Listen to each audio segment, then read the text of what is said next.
Hello everyone, welcome back to another video on peppy talks with Priyank. आज के video में हम डिस्कस करेंगे कि आरटीपीसीआर क्या है और ये रियल टाइम पीसीआर से कैसे अलग है। साथ चलिए शुरू करते हैं।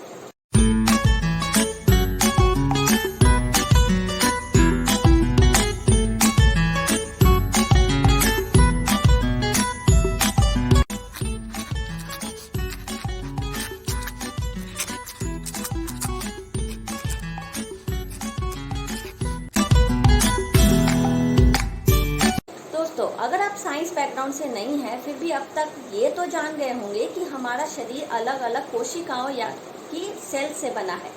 इन सेल्स की सारी जानकारी हमारे डीएनए या आरएनए से मिलती है। अगर हम कोरोना वायरस की बात करें तो कोरोना वायरस की सारी जानकारी उनके आरएनए में होती है। इसी आरएनए की मदद से हम आरटीपीसीआर टेस्ट करते हैं और कोरोना वायरस का पता लगाते हैं। अब समझते हैं आरटीपीसीआर क्या है। आरटीपीसीआर बेसिकली एक reverse transcripted polymerase chain reaction है, जो कि एक एंटीजन टेस्टिंग मेथड है।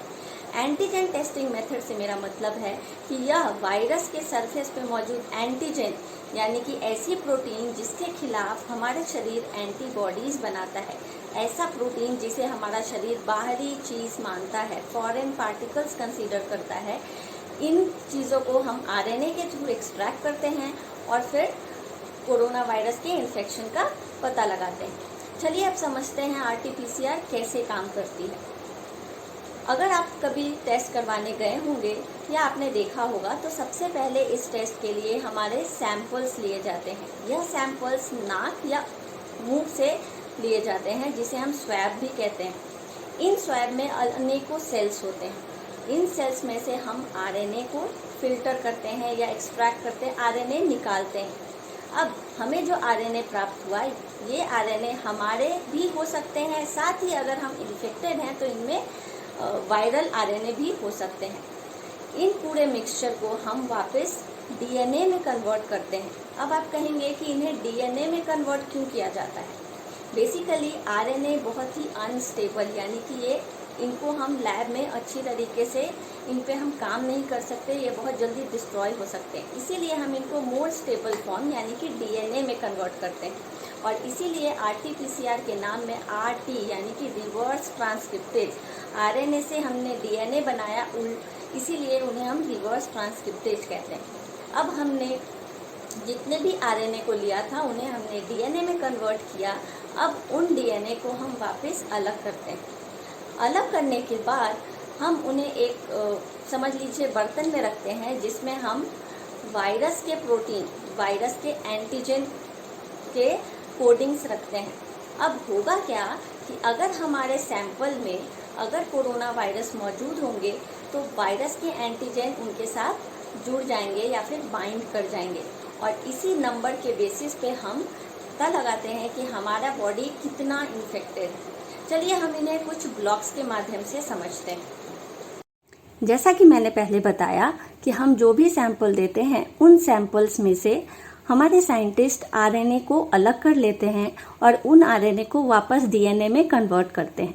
अब ये कन्वर्टेड डीएनए को हम वापस कुछ अलग अलग टुकड़ों में बांट लेते हैं। मान लीजिए ये ब्लॉक्स अलग अलग डीएनए के टुकड़े जो हमें स्टेप 2 से मिले, ये उनको रिप्रेजेंट करते हैं। अब बाद में मिले हुए डीएनए ये हमारे या फिर किसी और बैक्टीरिया के या फिर कोरोना वायरस के भी हो सकते हैं। कहने का मतलब ये पूरी मिक्सचर है जो अलग अलग तरह के डीएनए के टुकड़ों से बनी है।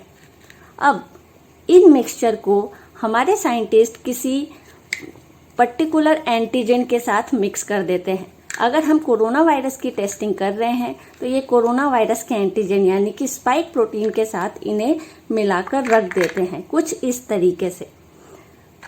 ये कोरोना वायरस के एंटीजन है।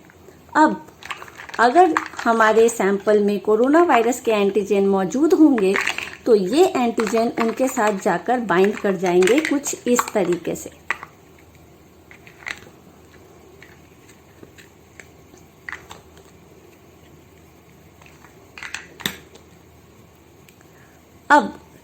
अब जो डीएनए जो कि एंटीजन के साथ बाइंड कर गए हैं, इन सैंपल को हम वापस इनकी बहुत सारी कॉपियां बनाएंगे, जिसे हम पॉलीमरेज चेन रिएक्शन कहते हैं।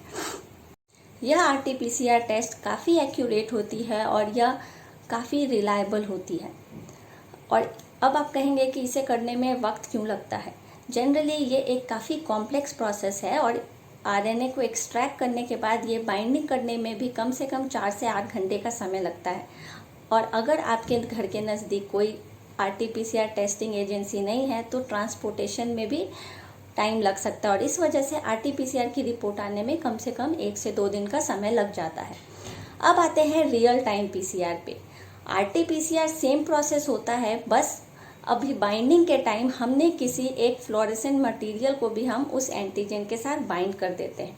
कहने का मतलब है कि हमने एंटीजन के साथ किसी चमकने वाली चीज़ को भी जोड़ दी है, जैसे हम रेडियो एक्टिव एलिमेंट को जोड़ते हैं, ठीक उसी तरह। अब जितनी बाइंडिंग होगी वो उसी प्रोसेस में हमें कंप्यूटर के स्क्रीन पे दिखती जाएगी और इसीलिए ये रियल टाइम यानी कि तुरंत ही हमें इसकी जानकारी, इन्फेक्शन की जानकारी दे सकती है। तो बेसिकली रियल टाइम PCR और RT-PCR सेम टेक्नोलॉजी है, ओनली डिफरेंस है कि हमने उस रियल टाइम PCR में एक फ्लोरेसेंट मटेरियल भी अटैच कर दिया है, जिसकी वजह से हमें जो भी जानकारी है वो तुरंत मिल रही है।